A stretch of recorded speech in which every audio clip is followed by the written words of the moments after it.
Hello everyone, this is Zooc, and today I'm going to be drawing a Mutalisk. I did a bit of experimenting in this video, not by my own free will, but mostly because I ran out of paper. I ran out of my typical Bristol smooth paper that I use for drawing, so I had to use a different kind of paper. I had this standard drawing sketchbook laying around. Your typical library drawing book. So I tried that one just to see like how it looks like compared to the paper I usually use, and I really didn't like it. These standard drawing pads that are not specialty have a very rough texture. So sure, they might be good for drawing like landscapes with trees and small houses and stuff, but for the kind of work that I do, well, not work, but more play, they're not very good because you can't really get very precise details on them. And even though the drawing looks good from a certain distance, I like it to look good up close.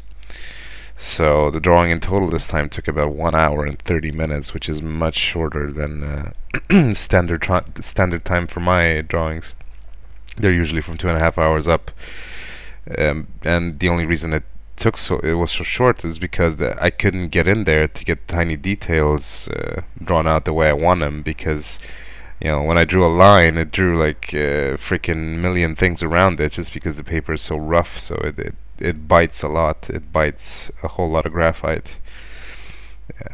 I think I've read said that if your paper is too rough, you can grab like a smooth object and just rub it on the paper to smooth it out and flatten out the tooth, but I didn't feel like doing that. I usually when I buy something or work with something, I don't want to mess with it. I want it to be proper from the start and not me have to do changes to it or make changes to it. So yeah, enough about that. Mutalisk, typical Zerg creature. It has spikes and it has armor plates. Not unlike any other Zerg creature, and I know Guy asked me to do a Mutalisk in my inbox because he wanted to see how I approached the leather wings. So that's mostly why I did this video, because I wanted to see for myself like how the method is, and well, my method. I don't know if that's a typical method, and how one should approach this, and it turned out pretty well towards the end. Now, I'm going through a lot of different pencils here just because by this point I'm already getting stressed out because the paper is just so weird. Maybe I'm just not used to it. I mean, it says, I've seen a lot of drawing pads that have this texture, but I personally don't like it. But some people probably feel comfortable with it. I don't know. So I'm just switching out different pencils from an HB to a 4B to a mechanical B pencil just to see like what works best on this particular type of paper. I was thinking to switch to vellum for this drawing, but I already started and I said screw it, I'm not gonna let a piece of paper beat me, so I just kept doing it and just to see like if I get something decent out of it. But as I said, it took much less time than it usually does, and it's not my best work, but I'll definitely not be using this paper again. The thing is, the US Post Office sent my package back just like I expected, because something wasn't right with them in the package, so they considered it a threat for someone to be sending a bunch of pencils, 2 drawing pads and a pencil sharpener to Romania. So they returned the package to the sender and it had to be sent again, so that's like another week and a half wasted, just because US Post Office is a bunch of really cool guys. Yeah. So I'm completely out of paper, and I can't find Strathmore Bristol in Romania because we don't really have a lot of anything. I got this one when I was in the US, and I should have gotten more, but I didn't want to fill my bags up with paper. That would not have been a good decision. So yeah, let's hope that this time they don't return it. So I settled on the mechanical pencil because it's just the most convenient thing for me on this particular texture, because it's not as soft as well, I'm switching back there, I don't know why. I'm using it for the details and for the general like shape and stuff, and I'm using the the woodless graphite sticks for the really heavy shading, like the coarse shadows on the spikes and the body itself. But yeah, the mechanical pencil worked pretty well on this. Not as good as I wanted it to, but good enough. I mean, after all, I'm all for experimenting in challenges, so this qualified as one. And the result wasn't bad or anything. It's just, you know, it's not as good as it could be. I can live with it. So right now I'm just drawing the spikes and basic Mutalisk anatomy. It's funny that I use that word in this context. It has a head, and the head has a round mouth, like much like the Broodlord, and much like its tail. And the mouth is surrounded by two jaws with 2 spikes each, as you can see there. And it has 6 eyes for some reason. It has more eyes than the Overlord, but I won't question Zerg logic. And it has a plate with 3 spikes on its back, and the rest of the back is covered in plates, and the belly is also covered in plates.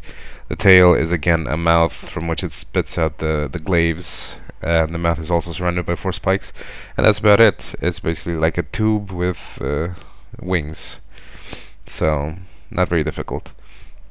And I'm just detailing out the fingers, I would say, and later on when I do the wings, I'm gonna be erasing over the fingers to I probably shouldn't be calling them fingers. I'm pretty sure some people are gonna flame me and come up with a wiki name for those members, but I really don't care. It's funny how people actually correct me in their comments as if it matters. It's a video game character, doesn't matter at all. So yeah, I'm gonna be erasing where the membrane hits where the membrane meets the fingers, just like I did for the Zerg Queen, to show that it's actually connected to the bone and not just, you know, sprouting out of there without any sort of logical connection. I'm just doing the front plates now, trying to make sure that the center line is clear for the viewers, so it doesn't look flat. As you can see, like, the plate goes around the body, surrounds half the body, so there will be a center line since the character is in perspective. And now I'm just texturing the body, trying to give it a sort of a bumpy texture, and then going over it with the pencil again to draw the cast shadow from the left arm over the body, because again the light is coming from the top left. And if you've ever wondered why light always comes from the top left, there's a reason for that. It's because for the human eye, it just seems the most natural place for the light to be. It's like all concept artists and drawers and artists use well, not always, you know, sometimes they do frontal lighting or backlighting for special effects, but most of the time the light will come from the top left, just like we read from left to right. It's kind of the same principle. So now I'm done with the body. It took very little time, so now I'm just doing the wings. I shaved off a bit of graphite on sandpaper, so now I'm just dipping the blending stump in there and the graphite powder and just painting the folds of the leathery wings. So you can do it with a pencil as well. I mean, you don't have to use that, but I like it because it's really quick and it gives a natural look. So then I just darken the wing with the blending stump just to blend everything in, and now I'm erasing the holes and the irregularities in the wings because, well, I'm not sure if Mutalisks have those, but that's my own improv. I don't like things to be perfect and perfectly smooth with these creatures because they're, you know, even in the wild, bats are gonna have those, you know, they're gonna have imperfections. And these creatures are based on bats, at least their wings are, largely, so just trying to stick with what I saw on the Discovery Channel. So as you can see there, it's really quick to draw leathery wings. It's really no big deal, and of course I've mentioned in the previous video, instead of a blending stub you can use like a Q-tip or a napkin. What's important is when you're doing this, is to always start from the same spot so it blends the graphite uniformly, so you don't have, like, you know, it has to look natural. So starting from the same spot and just basically smearing everything out and just lifting the blending stone towards the end. It just gives it a really natural look, and it'll turn out really well. So thank you for watching, and hopefully next time, well, I know I won't have my new paper by next time, but I'll use vellum if anything, because it's better than this type of paper in any case.